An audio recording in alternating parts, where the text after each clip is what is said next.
습니다. 너희는 세상의 빛이라 산 위에 있는 동네가 숨겨지지 못할 것이요. 15절 사람이 등불을 켜서 말라래에 두지 아니하고 등경 위에 두나니 이러므로 집안 모든 사람에게 비치느니라. 아멘. 소금에 대해서 말씀하셨고 빛에 대해서 말씀을 하고 계십니다. 이 빛의 말씀을 들으면 우리가 그런 생각을 할 수 있잖아요. 빛이 임하면 무엇인가 해야 될 것 같은 그런 생각이 듭니다. 빛이 임했으니 내가 하든 성령이 하든 무엇이 되어져야 될 것 같다라는 생각을 먼저 하게 되거든요. 우리는 사람인지라 이게 무엇을 해야만 뭔가가 소생하는 그런 게 있기 때문에 우리 인간의 체질이 그런 것 같습니다. 그래서 우리는 어떤 말씀을 받든지 지난주 주셨던 말씀처럼 우리는 빛이 임했으니 무엇을 해야 되는 존재가 아니라, 그러니까 우리는 그 세상의 그 소금이듯이 우리는 그 세상의 그 빛이라는 거죠. 빛이기 때문에 무엇을 해야 된다라는 것으로 가는 것이 아니라 우리는 빛이기 때문에 어둠은 드러날 수밖에 없고 우리는 빛이기 때문에 빛의 역할을 감당할 수밖에 없는 거죠. 이거는 정해진 이치인 건 거예요. 하나님께서 너희는 빛이다 하실 때에는 우리는 빛인 것이 확실하죠. 빛은 어둠을 밝히게 되어 있잖아요. 그래서 그 어둠에 갇혀져 있던 거, 보이지 않았던 것들이 다 보여지게 된다는 건 거죠. 이것이 빛의 일입니다. 그래서 우리가 무엇을 해서 빛의 일이 일어나는 것이 아니라 우리는 빛으로서 그 일을 다 감당하게 되어지는 건 거죠. 그 빛이라는 그 자체만으로. 그래서 이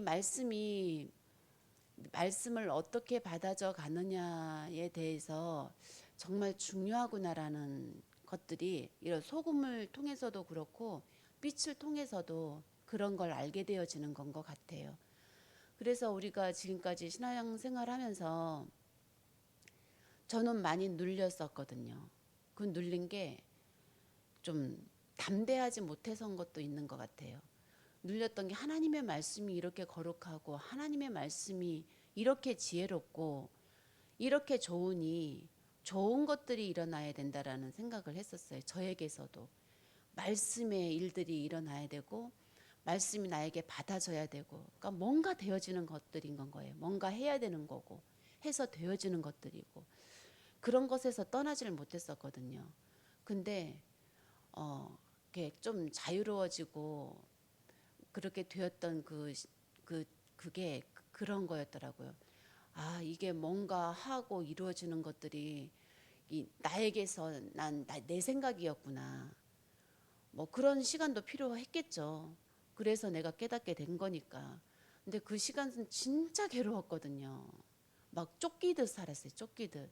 가만히 있으면 안 될 것 같아서 내가 할 수 있는 것들을 했는데 내가 할 수 없는 것 한 가지가 뭐였냐면 말씀을 들여다보는 거였어요. 내가 할 수 없는 것 중에 하나가. 내 힘으로 할 수 있는 것 중에 하나가 말씀을 들여다보지 못하고 무릎을 꿇지 못하는 그것이더라. 근데 일어나서 차 타고 막 돌아다니는 거는 할 수 있는 건 거예요. 그거는 쉽게 할 수 있더라고요. 다른 분들은 어떻게 그게 어렵지 않냐 이렇게 하는데 저는 그게 제일 쉬웠거든요. 그러면서 이 말씀에 집중되어지는 거는 내가 늘 마음이 들떠 있으니 차분하게 볼 수가 없었던 거죠. 일하면서 말씀 듣는 건 잘했어요. 그리고 어쩌다가 진짜 성령께서 이끌어 주셔서 정말 차 한 잔 마실 수 있는 조용한 곳에 가서 정말 3시간, 4시간 진짜 10분 지나가듯이 그렇게 그냥 열중하던 그런 때도 있었거든요. 근데 이런 말씀을 받으면서 평안을 찾아야 되겠더라고요. 삐치기 때문에 무엇을 해야 되는 자리로 가고 소금은 녹아지는 역할을 하잖아요. 부패되어지는 것을 감당하고. 근데 이 녹아야 된다라는 것이 꼭 녹아진다라는 거는 어떤 상태잖아요. 이게 되어지는 일. 그러니까 뭔가 되어져야 되는 것으로 우리가 늘 갈 수밖에 없었는데 정말 여기서 우리가 떠나길 원합니다. 내가 할 수 있는 모든 것들은요. 내가 하는 모든 것들은 절대 빛의 일을 감당하지 못하더라고요. 그냥 내 수준에 멈춰지는 거고, 내 수준은 어디에 있습니까? 내 수준은 사단이 뿌려놓은 그 씨가 자라서 열매 맺은 그거밖에 없는 건 거예요. 그래서 빛은 어둠을 드러내는 역할을 합니다. 이 산 위의 동네가 숨겨지지 못할 것이라고 본문에서 말씀하고 계십니다. 이 산 위의 동네가요, 드러날 수밖에 없는데 이 산 위의 동네는 예루살렘이었습니다. 이 예루살렘 속에 꽁꽁 숨겨져 있는 것들이 드러난다는 말씀이셨어요. 예루살렘 속에 숨겨져 있는 것들은 무엇이냐 하면, 이들은요 율법을 철저하게 가지고 있었습니다. 율법은 하나님께서 왜 주셨습니까? 율법을 통해서 하나님을 만나라고 하나님께서 주셨잖아요. 그리고 선지자들이 했던 일들도 하나님의 율법이 이렇다. 우리는 율법을 통해서 하나님을 만나자. 이거였었어요. 근데 율법을 지키는 것으로 갔기 때문에 결코 이 율법을 지킬 수 없는 나를 볼 수 없었던 거죠. 그렇기 때문에 이 율법을 지킬 수 없는 나를 살리기 위해서 오신 예수 그리스도가 필요하지가 않았던 건 거였던 것 같아요. 그래서 이 예루살렘에 숨겨져 있던 것들이 율법 주의를 드러나게 한 것이었습니다. 아무리 율법을 외쳤으나 하나님을 만나지 못했던 거였어요. 이 얼마나 애통합니까? 이게 예루살렘의 일뿐이겠습니까? 우리 예루살렘 덩어리라고 하셨거든요. 예루살렘 덩어리가 우리 안에 있다는 건 거죠. 내 안에 있는 율법. 좀 전에 말씀드린 것처럼 무엇을 해야만 될 것 같았던 이 내 안에 기준되어진 예루살렘 덩어리들, 이런 것들이 오늘 주일이지만 우리에게 주신 이 빛을 통해서 내 안에 숨겨져 있는 이 어둠들이 드러나길 간절히 원합니다. 그리고 또 드러나게 하신 것이, 이 예루살렘에서는요 제사가 만연하게 이루어졌어요. 내 제사를 왜 드렸을까요? 내 죄를 사하기 위해서 제사를 드리는 건 건데, 이들은 제사를 왜 드렸지? 어쨌든 제사를 드렸어요. 제사, 죄 사함의 일들이 일어나기 위해서 제사를 드렸는데, 진짜 하나님께서 받으시는 제사는 내가 죽어서 없어지고 양처럼 완전히 죽어지고 십자가에서 부활하신 예수 그리스도의 부활이 우리 것 되어지는 거였거든요. 근데 제사를 아무리 드렸지만 여기에는 진짜 회개하는 일들이 없었던 건 거예요. 그러면 어떤 제사를 드렸을까요? 이 예루살렘에. 목사님 나중에 말씀해 주세요. 죄송합니다. 그래서 이제 우리가 이제 받아야 될 말씀은, 진짜 나도 나의 죄를 사함 받기 위해서 제사를 드려야 할 텐데 그 제사를 어떻게 드리냐는 거죠. 내가 어떻게 회개를 할 것이냐, 어떤 회개를 할 것이냐. 우리가 산상수훈에서 받았던 말씀처럼 진짜 이게 죄 때문에 가난해지고 내 안에 있는 어둠 때문에 애통할 수밖에 없는 이것들을 가지고 어떻게 회개의 자리로 돌아갈 거냐는 부분에 대해서 우리는 말씀을 정말 제대로 받기를 원합니다. 그리고 또 한 가지가 있었어요. 이들은요, 예루살렘 백성들은 진짜 왕권을 지키고 살고 있다고 자신한 것 같아요. 왜냐하면 예수 그리스도의 그 대를 이어서 쭉 왔잖아요. 그러니 본인들은 왕권이 살아있는 거였어요. 근데 정작 그들의 삶은 로마의 지배를 받았고, 진짜 왕은 로마의 황제였던 거였죠. 그러니까 볼 수 있어야 된다는 거였습니다. 진짜 이 제사장의 역할을 하고 있는지를 보는 건 거죠. 우리는 그 예수 그리스도의 대를 이어서 왕의 자리에 있다, 왕권의 자리에 있다, 이것이 아니라 그 왕권의 자리에서 진짜 왕이 누구시며 그 진짜 왕이 어떻게 일을 이루어 나가고 계시냐, 우리는 어떻게 인도받고 있냐, 우리 안에 어둠이 있다면 그 어둠을 어떻게 치유받고 있느냐라는 것들에 대해서 인도받아가야 되는 것이었겠죠. 그러니까 이들은 수박 겉핥기 하고 있는 그런 건 거예요. 율법을 가지고 이제 하나님 만나지 못하고 있고, 제사를 드리면서도 진짜 하나님께서 원하는 진짜 회개는 하지 못하고 있고, 진짜 왕권을 지키지 못하고 있는 이들인 건 거죠. 그래서 이것을 보면서 내 안에 있는, 우리 안에 있는 어둠들을 정말 속히 봐야 될 줄 믿습니다. 난 괜찮아. 난 괜찮아. 난 빛이야. 맞죠? 이거는 결론입니다. 그러나 이 결론에 이르기까지 말씀이 말씀되어지고 그리스도가 그리스도 되어지는 일들이 우리 삶 속에서 이루어져야 되겠죠. 그래서 정말로 빛이 임하면 하나님을 만나게 됩니다. 보아도 보지 못하고 들어도 듣지 못하는 이 어둠의 상태가 드러나면 진짜 하나님 앞에 회개하게 되는 것인 줄 믿습니다. 어떻게 해도 변하지 않는 이 죄의 애통함을 가지고 주님 앞에 나가는 것이고요. 진짜 예수 그리스도의 통치가 임하는, 내가 사는 것 아니고 진짜 우리는 하나님의 이루어지는 그 통로라는 것입니다. 우린 통로의 역할 절대 아무렇지 그냥 흔하게 받을 수 있는 게 아닙니다.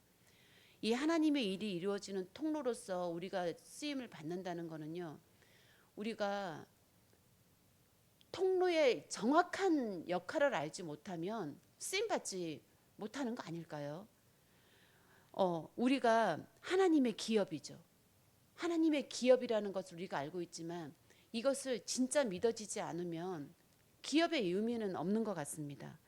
그렇게 이래서 우리는 하나님의 영광을 위해서 우리가 지음 받았다라는 것, 우리에게는 나의 주권을 가지고 하는 모든 것들은 하나님 떠난 죄라는 것들을 우리가 우리의 이 어둠의 통로들이 발견되어질 때 예수 그리스도의 통로로서 온전히 쓰임받게 되어지는 줄 믿습니다. 그래서 이 일들을 제가 묵상한 것 중에 하나가, 이렇게 일이 일어날 때마다 이 사람의 관계, 어떤 일에서 문제가 일어날 때마다 이렇게 대입시켜 봤어요. 이게 다 보면 사람의 문제거든요. 사람 옳고 그름의 문제라는 거죠. 근데 이거는 사단에 잡힌 나의 망상이다. 눈으로 볼 수밖에 없고 보여지는 대로 보고 들려지는 대로 듣는 것은 이게 사단이 뿌려놓은 그 씨에서 열매 맺은 나의 망상일 뿐이다. 그리고 이 일은 사단의 일이다. 사단의 일. 그걸 계속 대입시켜 봤거든요. 그리고 내 마음에 두껍게 지금 형성된 예루살렘, 그 문제다.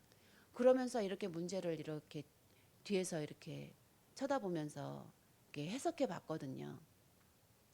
그러면서 보다 보니까 마음의 조바심이 없어지는 건 거예요. 평안하더라고요. 왜냐, 그 일은 내가 할 수 없거든요. 나로 인해서 나간 일인 건 맞지만 내가 해결할 수 있는 일은 아니란 건 거죠. 전도에 대해서 말씀하셨지만 그 전도가 나에게서 나가는 것이 아니지만 이게 전도가 어떤 것인지를 알아야 되는 거죠. 이 일들이 바로 그 일도 전도인 건 거예요. 그 일도 일어난 문제도 전도인 건 거예요. 그 전도 내가 어떻게 해석하냐는 야에 따라서 이것이 전도가 되어지느냐 마느냐 일이겠죠. 또 이것도 또 되느냐 마느냐 그 두 가지 일로 해석하는 걸 목사님 뭐라고 이중론적으로 해석한다고 뭐 이런 말씀, 이게 또 맞는 건지 모르겠지만 그래서 그 문제를 바라보면서 그렇게 바라보니까 기도를 안 할 수가 없더라고요. 그러면서 하나님 기도하게 하신 이 일에 대해서 감사합니다. 이렇게 하게 되더라고요. 그래서 여기서도 제가 전도를 목사님 말씀 주셨다시피 전도를 찾을 수 있었거든요. 아, 이것이 전도구나. 깨닫는 것이 전도구나.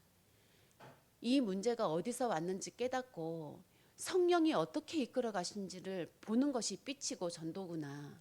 이런 생각이 들더라고요. 그래서 문제가 생긴 것에 대해서 두려운 것이 아니라 이 문제를 어떻게 이끌어 가실 것인지에 대해서 들여다보는 그런 기대감도 있게 되더라고요. 마음은 속이 터져 죽지만 그래도 그런 영적인 일들이 발견이 되어지면서 아, 이게 전도구나. 진짜 내가 전도되어지는 만큼 전도는 되어질 수밖에 없구나라는 확실한 어떤 해답 같은 것들이 보여지더라고요. 그런 전도에 대해서도 중요한 말씀을 주셨습니다. 그래서 이런 것들이 이 우리가 그 세상에 그 빛으로 이제 얼만큼 인도받고 있는지, 또 우리 안에 빛이 거하고 있는 것과, 또 우리의 인생은 빛이 비치기로 정해져 있는 인생이라는 것, 그리고 하나님께서 우리를 보내실 곳이 정해져 있고 이 빛을 어떻게 전달되어질 것인지에 대해서 우리가 정확히 알고 전달되어지는 그 일 속에 우리는 있다고 하셨습니다. 이것이 빛의 정체성이었습니다. 그래서 베드로전서 2장 9절 말씀처럼 너희는 택하신 족속이요 왕같은 제사장이요 거룩한 나라요 그의 소유가 된 백성이니 너희는 어두운 데서 불러내어 그의 기이한 빛에 들어가게 하신 이의 아름다운 덕을 선포하게 하려 하심이라. 이 말씀을 주셨는데요. 이 제가 지금 방금 말씀을 읽었는데 솔직히 이 말씀이 다 믿어집니까? 저는 말씀을 읽으면서도 안 믿어지는 저를 보는 건 거예요. 진짜 애통하죠. 근데 또 그런 말씀을 주셨어요. 이 성령의 도우심으로 우리가 이 성령의 도우심으로 믿어지는 역사가 있게 된다라고 말씀하셨거든요. 그러니 이 일도 저희가 할 수 있는 일이 아닌 건 거예요. 괴롭습니까? 아니면 감사합니까? 우리가 할 수 없다라는 것에 대해서 속이 상합니까? 아니면 감사합니까? 이게 얼마나 감사한 말씀인지 모릅니다. 내가 이만큼 해서 이만큼 먹고 좋죠. 얼마나 좋아요. 그래 나는 하나님 주신 100개 중에 하나밖에 얻을 수 좋다 뭐 이러면 끝이거든요. 근데 우리는 완전해요. 완전해. 하나 완전한 자로 부르시고 완전케 하신단 말이에요. 그러기 위해서는 우리 수준이 아닌 거죠. 그래서 성령의 도우심으로 일어나는 일이기 때문에 우리는 오늘 듣고 이것을 뭐 뭔가를 해야 되는 것이 아니라 지금 당장 말씀이 안 깨달아진다 하더라도 이것을 내가 듣고 깨닫는 것이 아니라 우리의 영으로 깨닫기 때문에 그 시간표를 주십니다. 반드시. 저는 믿고 있습니다. 그 시간을 주실 거라는 것을. 왜냐하면 1년 전에 나, 2년 전에 나, 3년 전, 지금 저희가 10주년이 다 됐지만 10년 전에 나를 볼 때 무엇을 이루었다가 아니라 전에는 죄라는 것을 또 예수 그리스도 십자가라는 것을 이제 귀로만 들어도 행복하고 좋았거든요.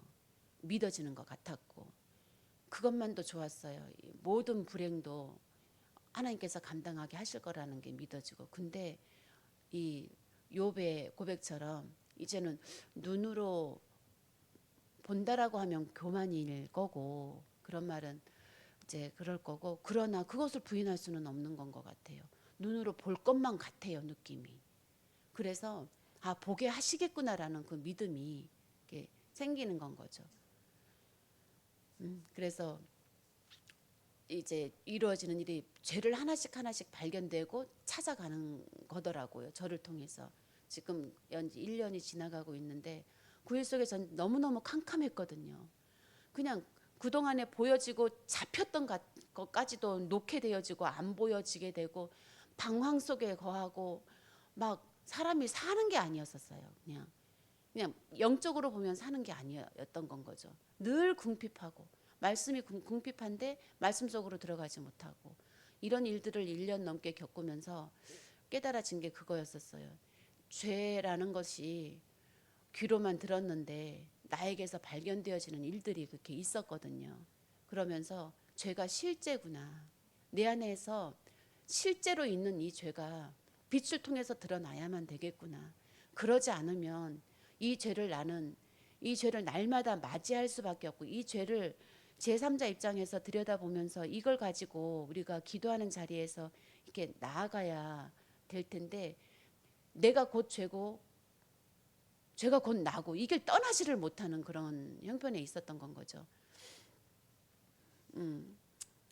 어쨌든 이제 이 소금과 빛의 이런 말씀을 통해서 우리는 자유함을 얻기를 간절히 원합니다. 팔불구를 통해서 주셨던 말씀도 결국은 이제 참 자유거든요. 참 회개를 통해서 돌아오는 참 자유, 참 평안. 진짜 그 세상에 그 빛으로 우리는 쓰임 받게 된다라는 확실한 언약이 우리들에게 임하게 되어지는 줄 믿습니다. 또 무한 리필이라는 말씀을 무한 리필하는 촛대라는 말씀을 주셨거든요. 수가랴서 4장 2절 말씀입니다. 자, 이걸 가지고 제가 아는 동생에게 가서 이 말씀을 가지고 예배를 드렸어요. 예배를 드리는데 참 한심했습니다. 말씀을 보면서 제가 깨달아진 거는 같았지만 어떻게 전하는데 내가 은혜를 못 받는 건 거예요. 전하는데. 그래서 우리는 전하는 연습을 참 많이 해야 된다라는 그런 말씀 우리 많이 받았잖아요. 이런 일들이 우리에게 있어야 되겠다라는 생각을 해봤어요. 그리고 우리가 우선 수가랴서 4장 2절 말씀이 무한 리필되는 그 촛대였습니다. 이 7개의 등잔대에 불이 꺼지지 않는 이유가 이 감람나무에 관이 연결되어진 것이었거든요. 이 감람나무 예수 그리스도 우리가 연결되어진 건 거였어요. 그래서 계속 기름을 공급받는 그것입니다. 이게 수가랴서를 통해서 이 성전을 짓고 있는 스룹바벨과 여호수아에게 임한 성령이 이 천사가 이 해석해 준 말씀이거든요. 우리가 빛을 계속 발할 수 있는 이유는 이 기름이 무한 리필되어지고 있다라는 그런 말씀이었습니다. 이런 말씀을 주고 계시고 우리가 받고 계시는데 그런 생각이 들었어요.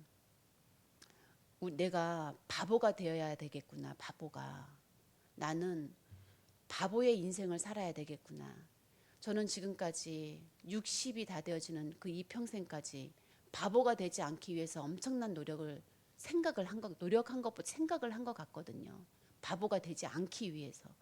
근데요, 우린 바보가 돼야 되겠다는 생각이 들더라고요. 내가 바보가 되어야지 이 바보가 되지 않게 하실 이가 필요한 것 같아요. 바보는 자기 생각이 없을 거잖아요. 바보기 때문에 자기 고집도 없을 거고. 그래서 바보의 인생이 얼마나 행복할까, 얼마나 평안할까, 자유할까 그런 생각을 해봤어요.